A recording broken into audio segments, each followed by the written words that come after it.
You know that moment when you totally understand English in your head, but the second you try to speak, your brain just freezes? Like, boom, error 404. Yep, your mouth is like, nope, not today. We've all been there. You know exactly what you want to say, but the words just don't come out. So today we're fixing that. We're talking about how to actually make your brain think in English, not translate, not memorize, but think. And trust me, it's not about being a grammar robot. It's about rewiring your brain to speak naturally. Oh, and before we get into it, if this episode helps you even a little, hit that like button and subscribe to The Easy English Show. It helps more people find the podcast, and honestly, it keeps us fueled with coffee. Lots of coffee. Too much coffee. All right, let's get into it. So, why does your brain not think in English yet? All right, let's be real. The main reason your brain doesn't think in English yet is because it's stuck translating everything first. Exactly. You hear something in English, your brain quickly changes it to your language, then back to English again before you speak. It's like running your thoughts through Google Translate 3 times before you open your mouth. And that's why you freeze. Not because you don't know English, but because your brain is buffering. Like, please wait. Your sentence will load in 10 seconds. Oh, I remember that pain. Back in the day, I'd try to talk to someone in English, and by the time I finished building my sentence in my head, the conversation had already moved on. Same. It's like showing up to a party with yesterday's jokes. So, the goal isn't just to learn English words. The real trick is to train your brain to think in English, to skip the translation step completely. And once you get that, it changes everything. You stop hesitating, you sound more natural, and your brain finally relaxes. But how do you actually do that? It starts with how your brain learns any skill, not just English. Right, let's break that down next, and it's way simpler than you think. So, here's the deal. Every skill you've ever learned follows 2 steps. You take in information, and then you use it. Yep, input and output. Simple, right? You can't speak what you never hear. Think of your brain like a sponge. First, it soaks up English. That's your input. Listening, watching, reading. Then, when it's full, it starts to drip. That's your output. Speaking, writing, using what you've learned. I love that image. Your brain literally leaks English when it's ready. Exactly. But here's what most people get wrong. They only do one part. They either absorb like crazy, but never use it, or they try to speak without giving their brain enough input first. And both sides matter. If you want fluency, you need the inhale and the exhale. English in, English out. So let's start with the first half, how to get more English in your brain without feeling bored or overwhelmed. And no, we're not talking about memorizing grammar rules till your brain melts. Thank God. We're talking about learning from the things you actually enjoy, the stuff that makes you want to keep going. Yep. Let's make English in feel natural and fun. All right, here's the truth. If learning English feels like torture, you're doing it wrong. Exactly. You don't have to sit there with a giant grammar book repeating rules until your brain gives up. That's not learning, that's punishment. You learn best when your brain is interested. Watch shows you actually like, whether it's Friends, Wednesday, or Peppa Ping Pong. It doesn't matter.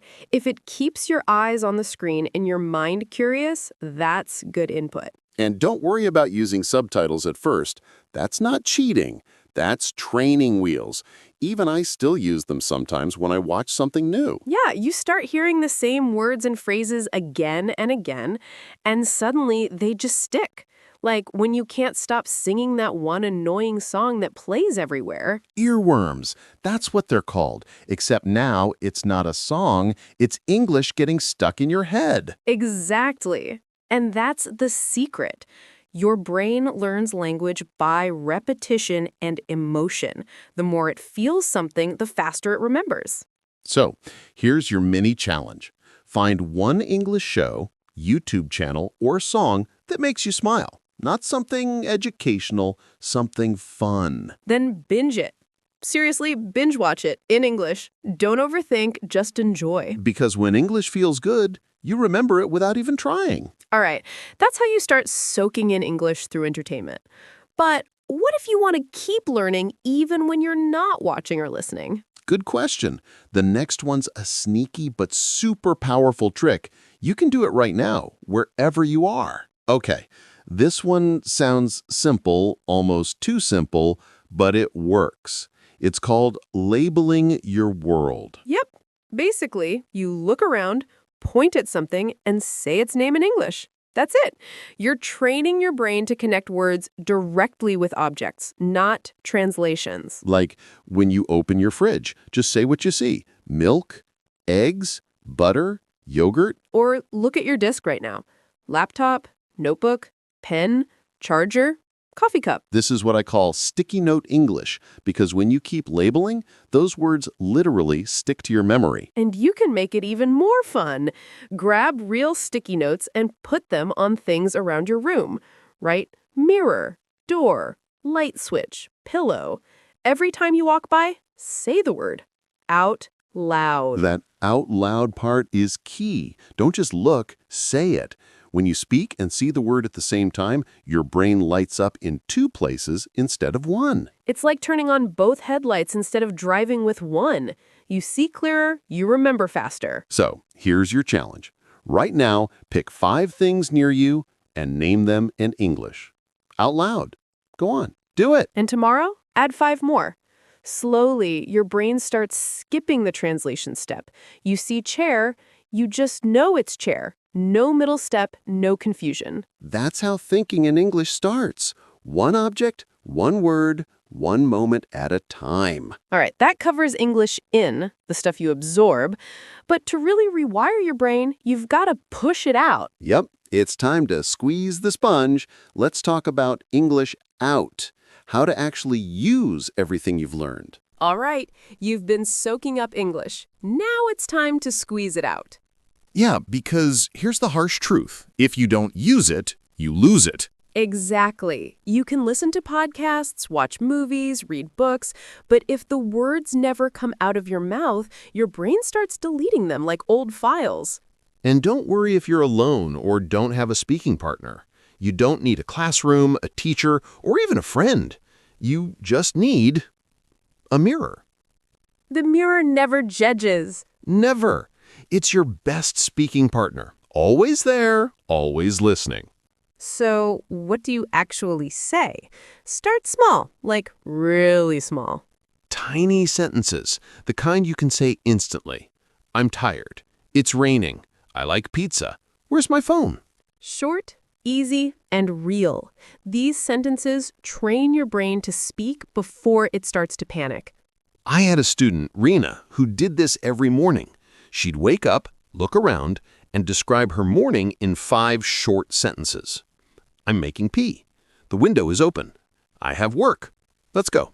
After a month, she was speaking faster, more natural, and without overthinking every word, because she made English part of her daily routine. Exactly. That's how you make English normal. No pressure, no rules, just rhythm. So don't wait for perfect sentences. Say what's true right now, no matter how simple it sounds. Fluency starts with the small stuff, one sentence at a time, like building Lego blocks. All right, we've covered small talk, but what if you want to practice even when you're not looking in the mirror? Good one. Because there's another trick, and it's how you build your inner voice in English. All right, this one sounds a bit weird at first, but it's powerful. Talk to yourself. Yeah, you already do it in your own language, right? You think things like, where are my keys? Or I'm so late. So why not do it in English? Exactly. Instead of waiting for a conversation to happen, make one happen. With yourself. Out loud, in your head, in the shower, in the car, wherever. You don't need a teacher or partner. You just need a few minutes of your day and your own voice. I do this all the time. When I can't find my phone, I'll say, okay, where did I put it? Or when I'm cooking, I'll narrate what I'm doing. Like, now I'm cutting the onions. This sauce smells amazing. That's perfect, because that's real English. That's how native speakers think and talk. Short, fast thoughts about what's happening around them. I had a student, Daniel. He started doing this every morning while walking to work. He'd comment on everything he saw, like, "The sky's clear today. That car looks new. Why is that guy jogging in jeans?" A walking documentary. Exactly. And a few months later, he stopped translating completely. English just came out. No pause, no panic. That's the power of inner talk. You're literally rewiring your brain to think in English first. And if you want to make it even more fun, record yourself. Open your camera and do a 1-minute vlog. Just talk about your day. You'll sound awkward at first. We all do. But after a few tries, you'll be shocked by how natural it feels. Plus, you can look back later and see your progress. That's motivation in HD. All right, that's the inner voice method.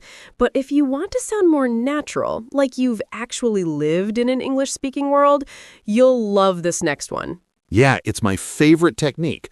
The one that turns "I can speak English" into "Whoa, that sounds smooth." Okay, this next one is what I call the secret weapon of fluency.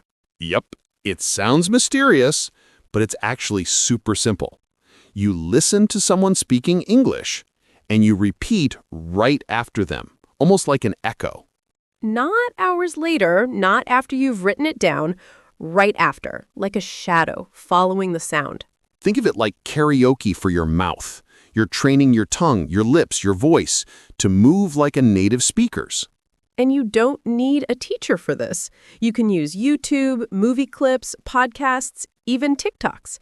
Exactly. Watch 10 seconds, pause, repeat it exactly as you heard it.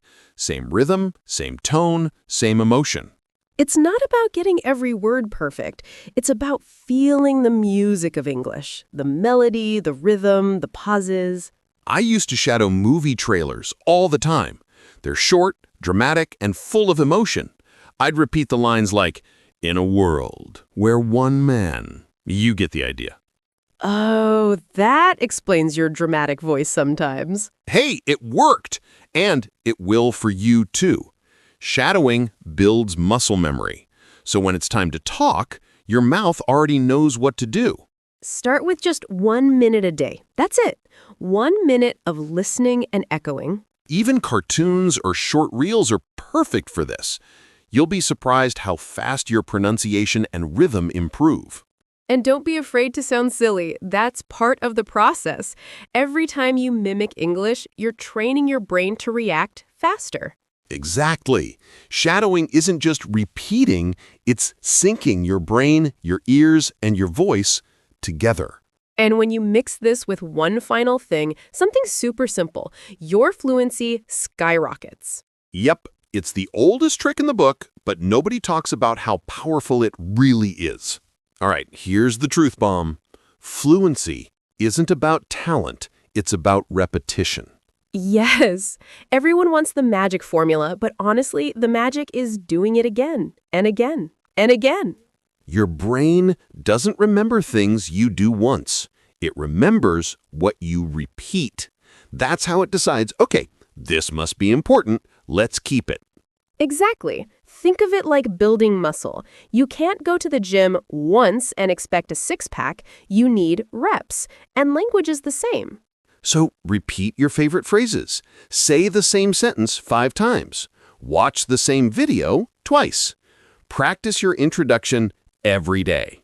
Like, "Hi, I'm Nala. I'm from London. I love learning English." Then again, with more energy. Then slower. Then faster. Or like a movie trailer.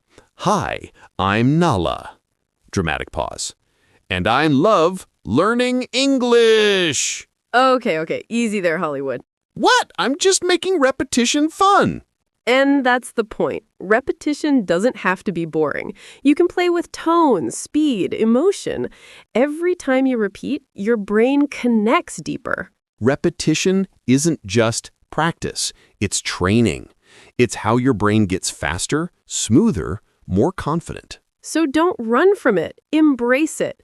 Repetition is how you go from learning English to living it. And if you mix repetition with what we've talked about, English in, English out, labeling, shadowing, self-talk, you'll start to think in English without even trying. That's when you stop studying English and start being an English speaker. But before we wrap up, we've got a small challenge for you. A fun one, promise. All right, quick recap before we wrap this up. Learning to think in English isn't about magic or memorizing rules. It's about rhythm. Exactly. English in, you watch, listen, label, absorb. English out, you speak, repeat, shadow, and talk to yourself. Bit by bit, your brain starts to do the work automatically. You stop translating, you start thinking in English. And remember, fluency isn't speed. It's comfort. It's when English feels like breathing, in, out, natural. So, here's your challenge. Today, not tomorrow, pick one thing from this episode and do it. Label 5 things in your room. Watch a short video and shadow it. Talk to yourself while you make breakfast. Doesn't matter which one, just do it. Because the more you use English, the faster your brain learns to live in it. And if this episode helped you even a little, do us a small favor. Hit that like button, subscribe to the Easy English Show, and share it with a friend who's learning too. Seriously, it helps more than you think, and it keeps us making new episodes for you every week. You're already doing great. You showed up, you listened, and that's how progress starts. Keep soaking English in, keep letting it out, and most of all, keep showing up. Because you're not just learning English, you're becoming an English thinker. We'll see you in the next episode. Bye! Oh, and don't forget to check the next video. We picked one that'll help you go even further.